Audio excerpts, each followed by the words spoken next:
Charles-Albert Keller, un ancien industriel de la région. Il a racheté cette maison dans les années 20-30. Il n'était pas de la région, il est du Nord, mais il est venu à Grenoble. Il était assez célèbre, il a participé au premier congrès de la houille blanche. Il s'était associé à Leleu, donc Keller et Leleu, les établissements Keller et Leleu ont d'ailleurs fait l'objet du tournage du film de Mathieu Kassovitz, Les Rivières pourpres, un lieu très fantomatique déjà. Un peu comme celui-là. Voilà. Et ici, il a offert cette demeure à sa deuxième épouse, qu'il a embellie. Lui, il l'a rendue habitable, parce qu'au départ, il y a une tour du XIe siècle, qui était une tour de guet, et puis cette tourelle qu'a rajouté Keller, début XXe, c'était bien la mode Viollet-le-Duc, l'époque de transformation comme ça des bâtiments, un peu en leur donnant un passé de château. Il en reste aujourd'hui que des lambeaux de ce passé prestigieux. La mairie de Bernin a acquis les lieux il y a une quinzaine d'années. Et du coup, ça a donné lieu à des expositions éphémères très belles, organisées par Gilles Fourneris.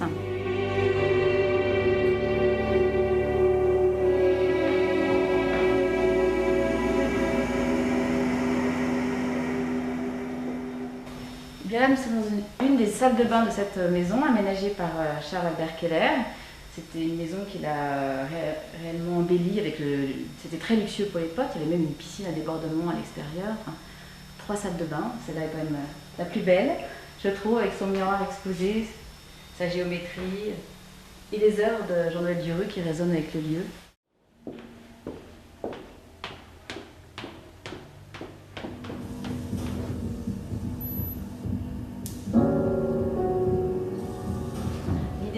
De Gilles était vraiment de mettre en dialogue dans chaque espace de la maison des œuvres numériques et des œuvres plastiques. Donc les œuvres numériques, ça peut être des vidéos, il y a du son, il y a des choses tactiles.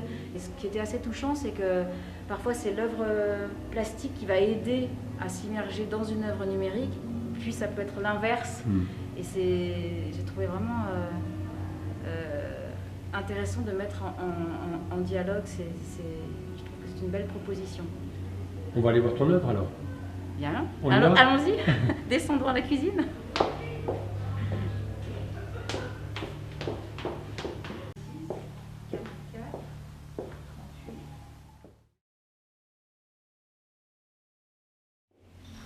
Alors nous voici dans la cuisine. Quand Gilles Fourneris m'a confié ce lieu, il m'a dit voilà, tu as la cuisine. Où est-ce qu'il en reste? Où est-ce qu'il en reste, exactement. Le thème de l'exposition, c'est présence.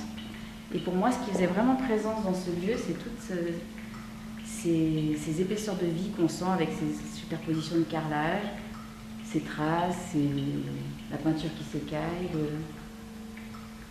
les trous dans les murs, et aussi cet évier. Parce que pour moi, cet évier, c'était vraiment comme si une dernière personne avait frotté sa casserole ou un récipient. Il y a encore des traces de vie. Voilà, il y a encore des traces de vie. Celle que j'ai essayé de mettre ensuite en valeur dans mes compositions en noir et blanc. Dessous, on peut découvrir le mur tel qu'il est aujourd'hui. Voilà, les carreaux j'ai reproduit les carreaux exactement aux mêmes emplacements, le boîtier. Sauf que moi, j'ai abîmé encore plus ces restes-là, comme si c'était un travail vraiment de fouille archéologique en fait. Je fais remonter en surface des traces réelles ou fictives en fait. Certaines sont bien réelles, avec des carreaux vraiment rigoureusement identiques.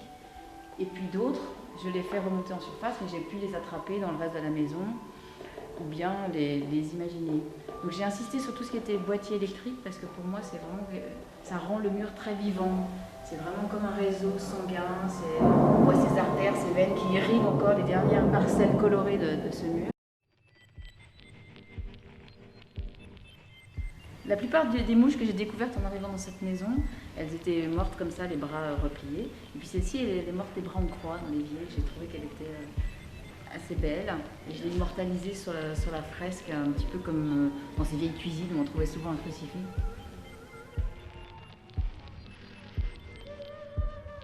Donc au départ, j'ai eu envie d'immortaliser cet évier qui m'avait émue et j'en ai reproduit une matrice assez fidèle. Et cette matrice m'a inspiré une série d'éviers. Je les ai tous construites de façon identique, à chaque fois en représentant les mêmes éléments aux mêmes emplacements. Et j'ai utilisé les outils de la bonne ménagère en fait, qu'on trouve sur un évier, à savoir la brosse, la paille de fer, l'éponge, la lessive au besoin. Et j'ai fait en quelque sorte ma cuisine dans ces éviers. C'est-à-dire que j'ai utilisé un support un peu glissant pour rappeler la porcelaine, qui me permettait de travailler les encres dans la durée. Donc je pouvais faire déplacer les tâches, les modifier, c'était assez malléable. Et dans ce jeu de composition abstraite, petit à petit, j'ai eu l'idée de faire remonter des présences en fait. Et petit à petit, de ces tâches sont apparus des visages en fait. Donc voilà, éventuellement dans une deuxième lecture, on peut voir réapparaître des visages. Le visage de qui? Voilà, mais toujours de Charles Albert Keller. Je commence à le connaître. Enfin, j'ai l'impression que son fantôme maintenant il est vraiment là quoi.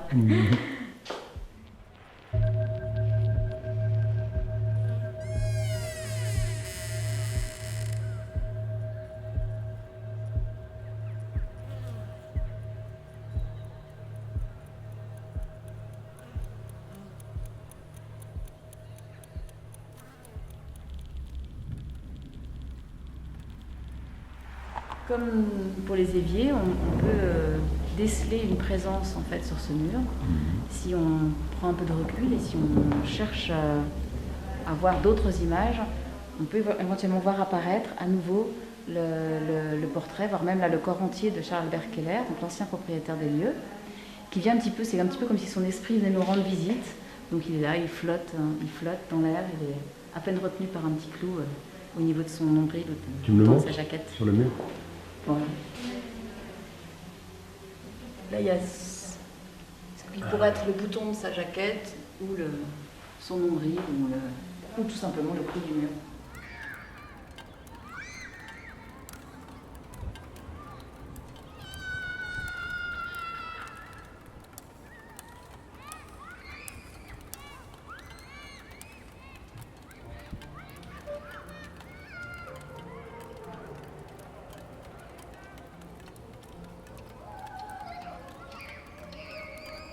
En cours de travail, on s'est rendu compte avec Gilles Fonneris que ça serait bien d'occuper pleinement l'espace et le son permettait ça.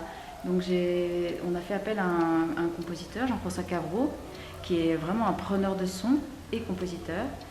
Je lui ai envoyé plein d'éléments sur la verrie. Il a travaillé à partir de ce matériau et il a imaginé cette plage sonore assez longue qui dure une demi-heure et que je trouve intéressante parce qu'elle met en espace, elle élargit, en fait, elle pousse les murs. On est à la fois, il y a des sons qui nous attirent à l'extérieur, dans un extérieur proche, ça peut être la pièce voisine, une porte qui grince, des enfants qui descendent l'escalier, des sons. Ça peut être aussi à l'extérieur, on entend le clocher du village, l'avion qui passe, mais c'est aussi des espaces temporels, parce que des sons nous ramènent à l'époque de la cuisine d'aujourd'hui, donc cette